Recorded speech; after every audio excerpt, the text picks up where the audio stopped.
We're bringing in consultants with fresh perspectives, Julian stated while sliding termination papers across the mahogany table. Your legacy systems are holding us back. My name is Caleb Mercer.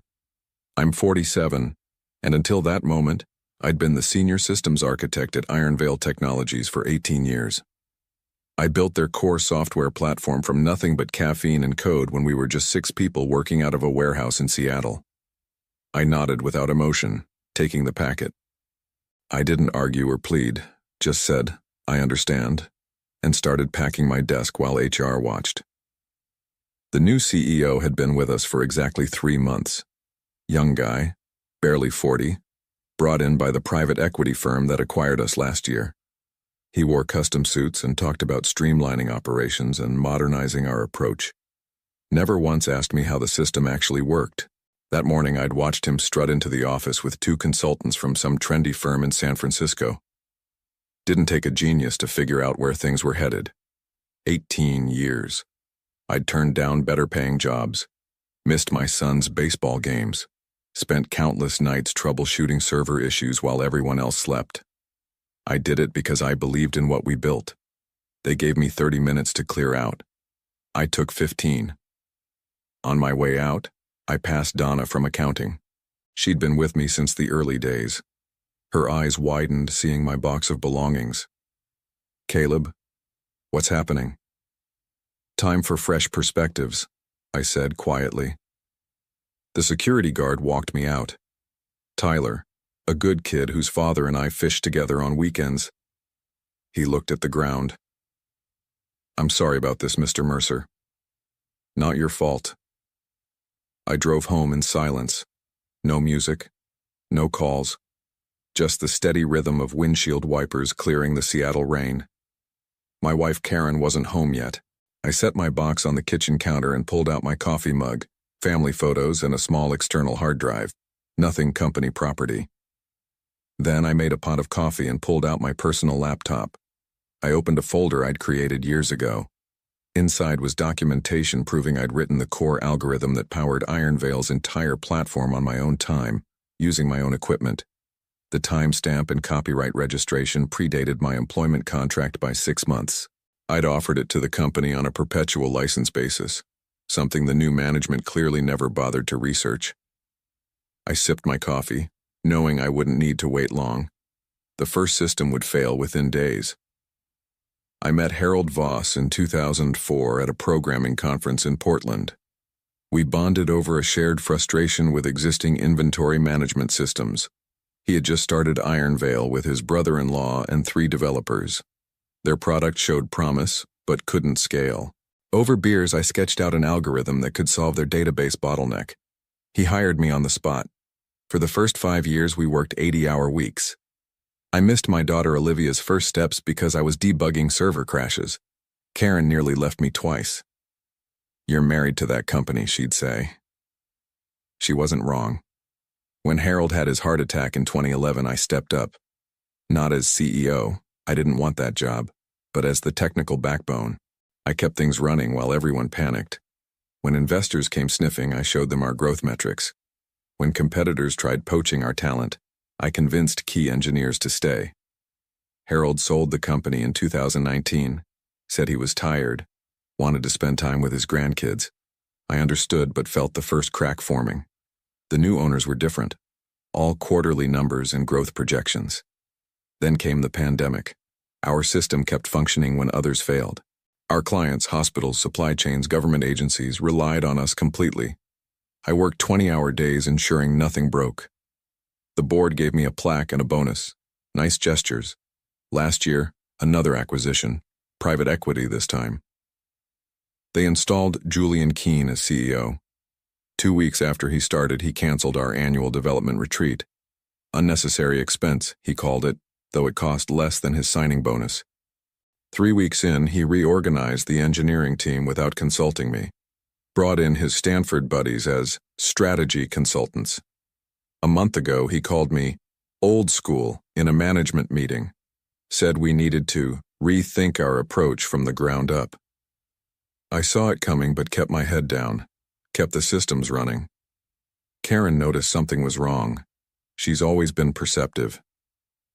"They're pushing you out, aren't they?" she asked one night. "Maybe. What are you going to do?" I just shrugged.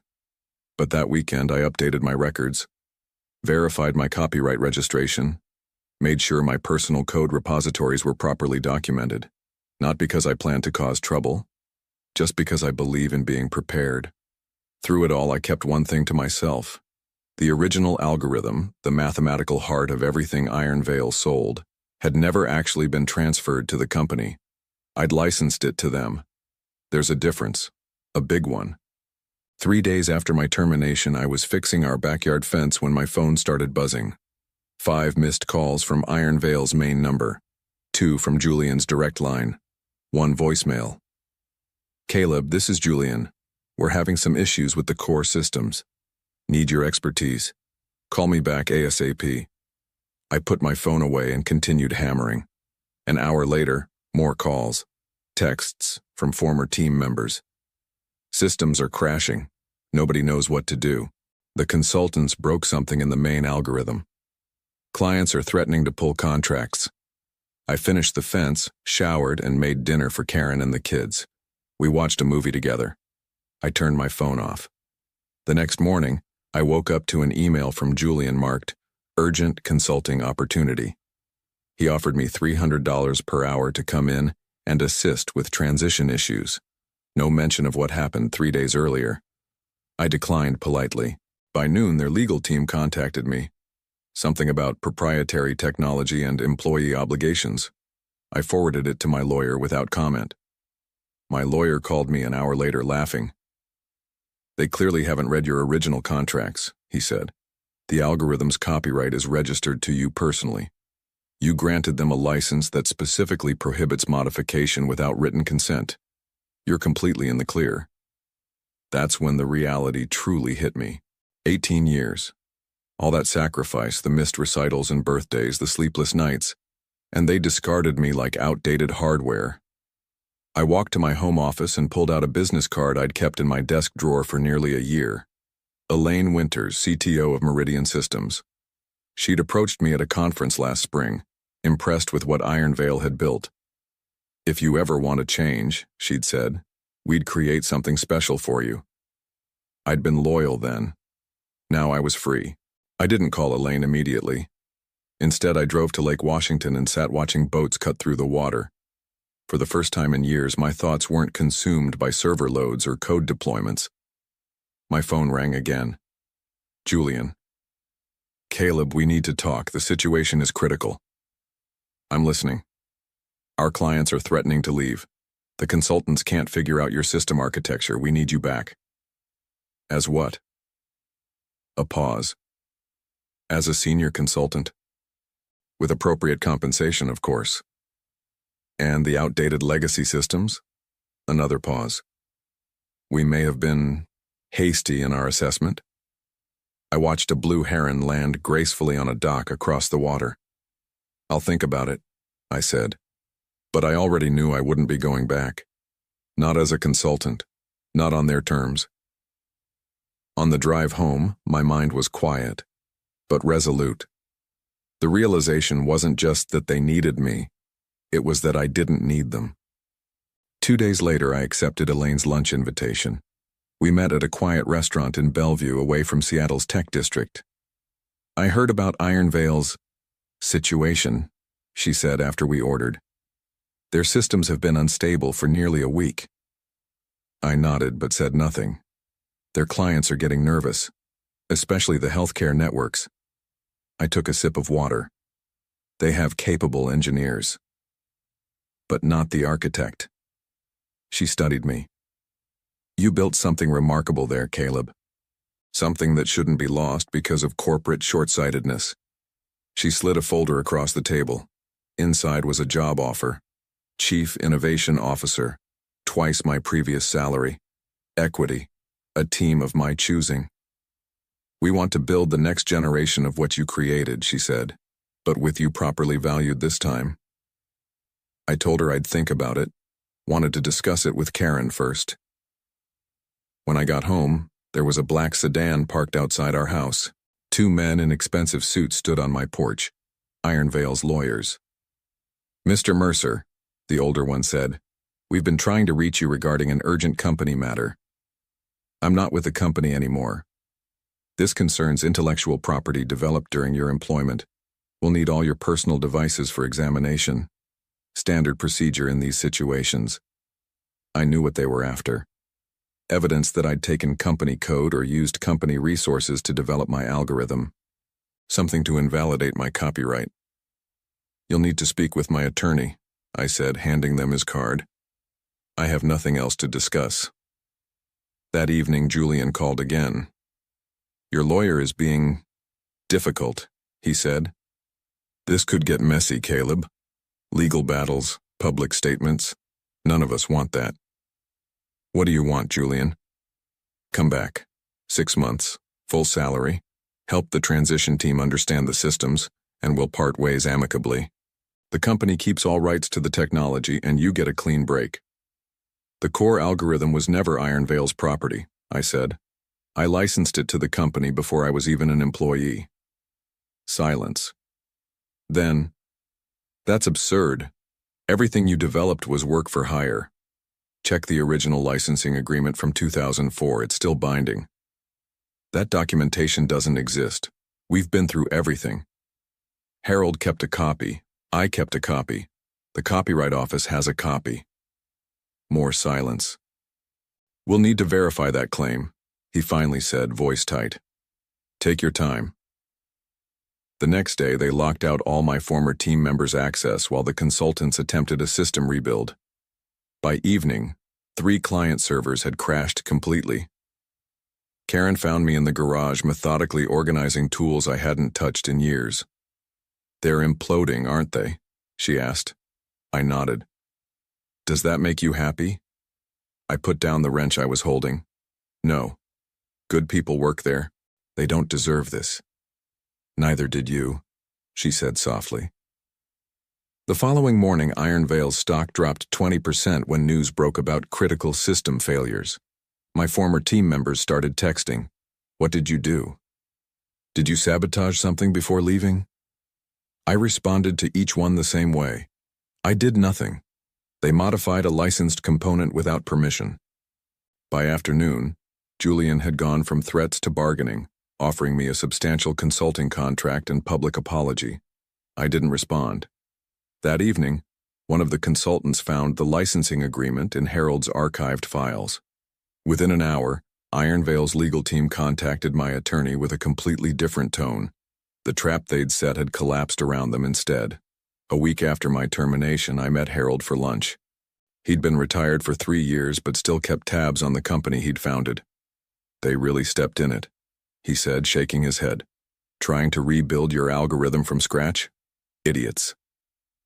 We were sitting at his favorite diner in Tacoma, away from anyone who might recognize us.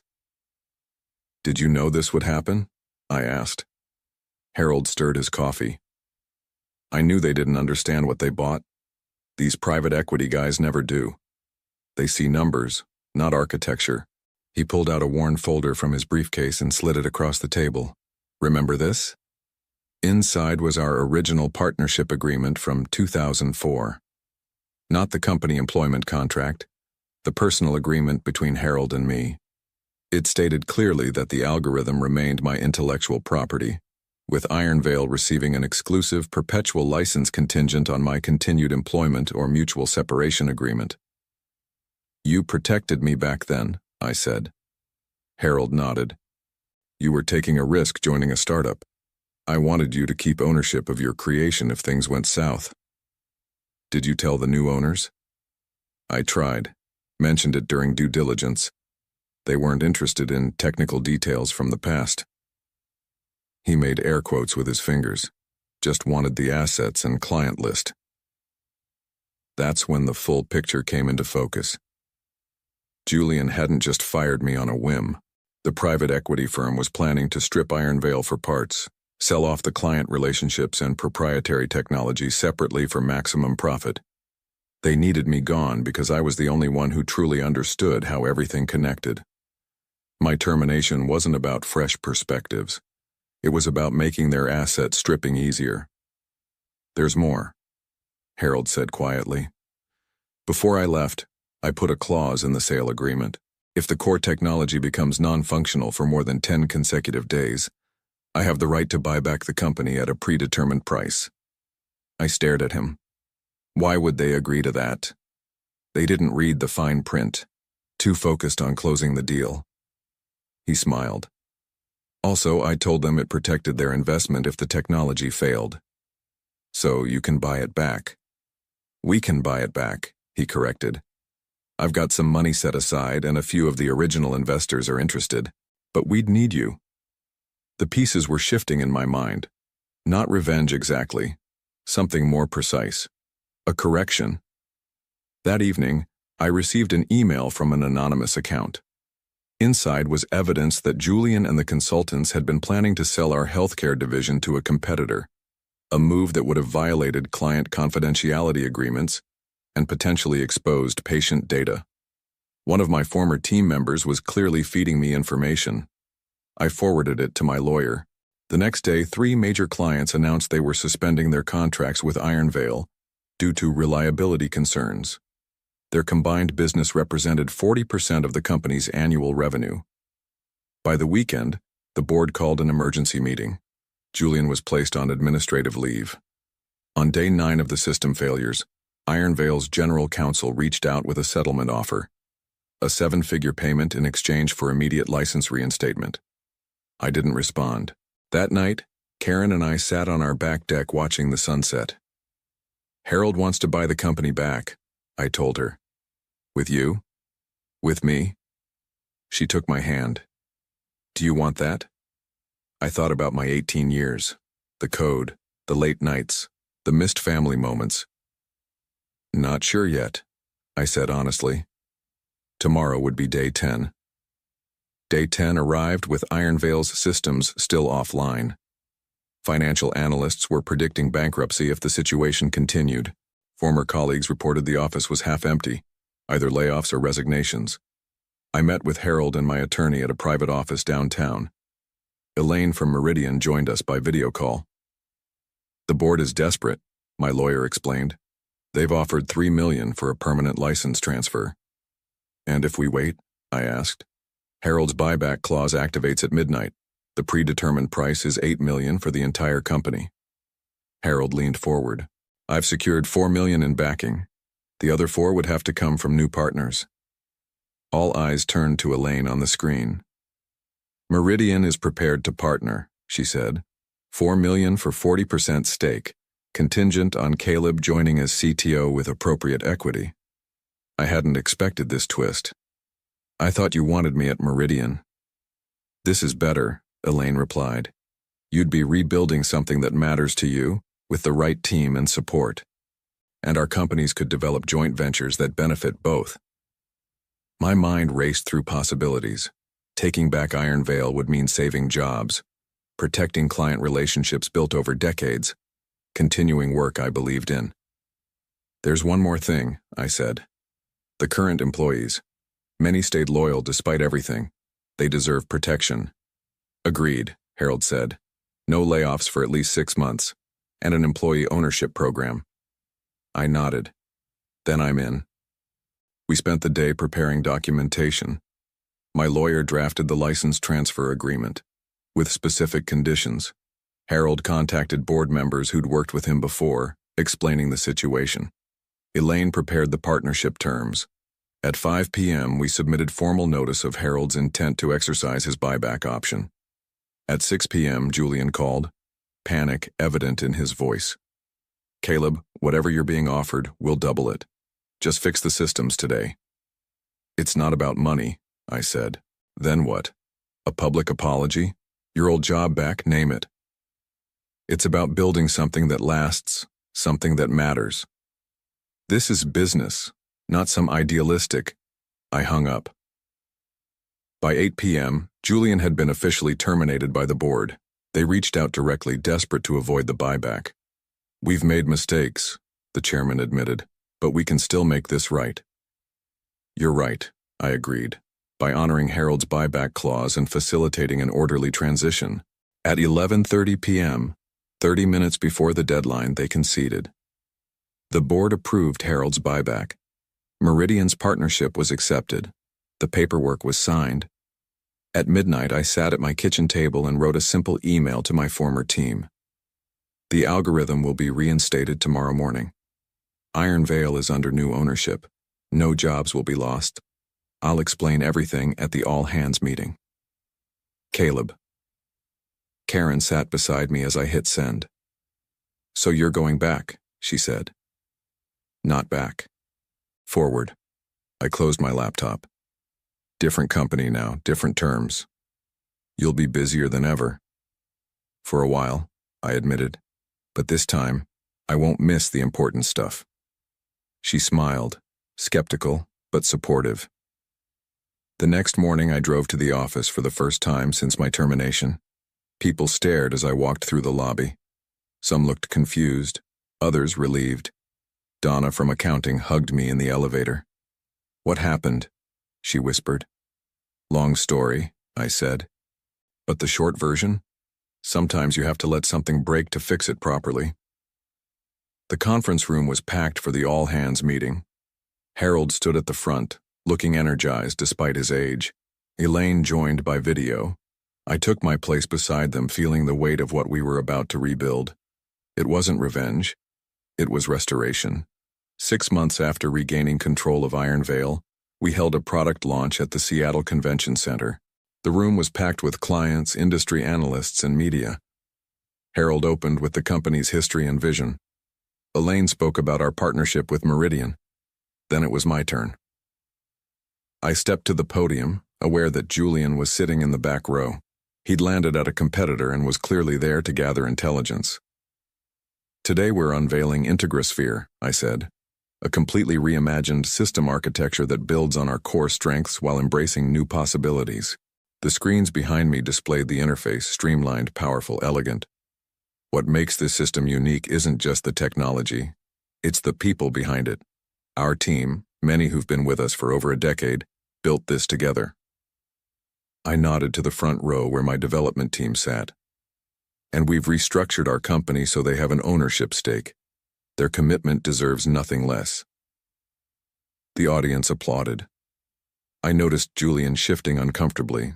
We've also established the Iron Veil Foundation, which will open source select components of our technology for use in education and public service. More applause.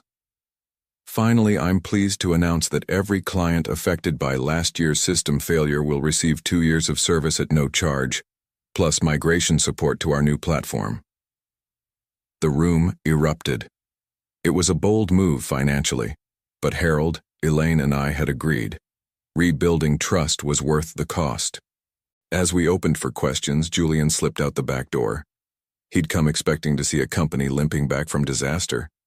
Instead, he witnessed one transformed by it. His new employer's stock dropped 8% by closing bell. Sometimes the best revenge isn't striking back, it's rising higher. 1 year after the buyback, I drove to Lake Washington on a clear Saturday morning. No laptop, no phone, just a fishing rod and a small cooler. Harold was waiting in his boat, silver hair beneath his worn baseball cap. Right on time, he said as I climbed aboard. We navigated to his favorite spot and cast our lines in comfortable silence. Board approved the employee ownership expansion, he mentioned after a while. Another 5% allocated. Good. I watched my line. They've earned it. We caught nothing for an hour. Just talked about our families, baseball, anything but work. Eventually, Harold asked, "Do you ever think about how it all played out?" I considered the question. The past 18 months had been the most challenging and rewarding of my career. Taking back the company, rebuilding the systems and the culture, finding balance between work and home. I think about the algorithm sometimes, I admitted. How something I created alone in my apartment became the foundation for everything. Regrets? I shook my head. I could have left for another job. Started my own company, but I stayed because I believed in what we were building together. And now? Now I know the difference between loyalty and ownership. between building something and belonging to it. My line suddenly went tight. I stood, carefully reeling in a decent-sized bass. After we got it in the boat, Harold laughed. Still got the touch. Later, as we headed back to shore, I noticed the Ironvale building visible in the distance, its logo catching the sunlight. It wasn't the same company anymore. Better in some ways, still finding its way in others, but it was ours, not just mine, not just Harold's or Elaine's. Everyone who built it, piece by piece. Some things you can't own alone. Some things you shouldn't.